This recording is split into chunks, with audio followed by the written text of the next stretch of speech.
Akamaltan hordoftoota keenya kun kan dhagahaa jirtan bari miidiyaa sarvisiidha. Ejjennoo waraana bilisummaa Oromoo fi akeeka qabsoo bilisummaa Oromoof qabu isin biraan ga'a. Hanga xumuratti na hordofaan dhaamsa keenya.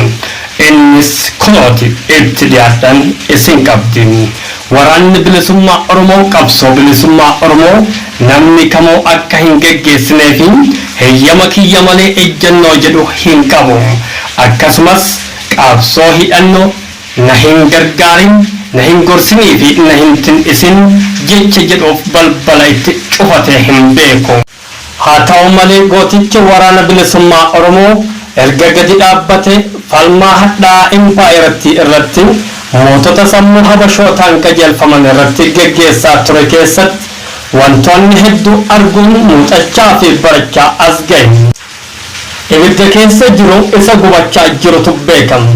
Fala ittiin keessaa ba'us isumatu harkaa qabama. Waraanni bilisummaa Oromoo jila turtii hundeeffama isaa irraa kaasee argaa dhufeen wantoota qabsoo bilisummaa Oromoo karaa daban jedhuun dabaa fi shira siyaasaa akkasumas cubbuun hin sodaatamne ummata gabroonfame bilisummaa dharra'ee fi dhiiga qaaliiwwan dhangala'e irratti hojjetamu dursee of eeggatamu.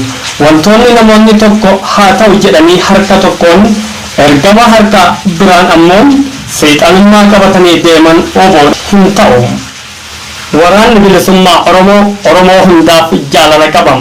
Kan ammoo bu'uureffamuu isaa irraa kaasee qajeelfama isaati. Kabajaa fi jaalala sabichaa ammoo qabsicha kallattii sirreeffiniinsee sabicha bilisummaan qananiisuudha. Namoonni tokko oboon akkana jechuun duula alagaan waraana bilisummaa Oromoo woboo balleessuuf taasisuun kan waliin caalle fira ta'anii raawwatu. Qaamni alagas ta'ee firaas sababoota dhuunfaa isaanii fannifatanii waraana bilisummaa Oromoo maqa tureessiif deeman hin milkaa'an. Waraanni bilisummaa Oromoo muuxannoo shiraa qabsoo bilisummaa Oromoo keessatti Oromoo ittiin karaa dhaabuu fi dantaa shiraa sharafachuuf hojjetamaa turen sirnaan qindeeffatee beekama. Waan beeku irraa ammoo yeroo yerootti waan ittiin dhufu ofirraa deebisaa keessoo isaa haaromsaa dhaabbiin waraanaa sirna bilisiginnaa sodaachisee irraasee fi hirriba dhorkee irra ga'ee jira. Waraanni bilisummaa Oromoo woboon hawaaru. Waraanni bilisummaa Oromoo sadarkaa duubatti hin deebinee fi yeroo ammaa kana abdii uummata Oromoo tahee keessattoo immoo hegeree Oromoo fi Oromiyaadhaaf murteessaa waan ta'eef ummanni Oromoo biyya keessaa fi biyya alaa jiraattan daranuu jabaatanii waraana kana akka tin'iftanis dhaammanna.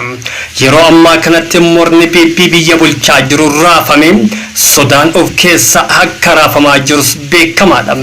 Oromoon kiyyoo gabroonfattoo fi yeroorraa yerootti mootummaa habashootaatiin sirna habashaan cuubamee jiraachuu irraa bahee bilisaa fi walqixxummaa haqaan akka jiraatu jenna.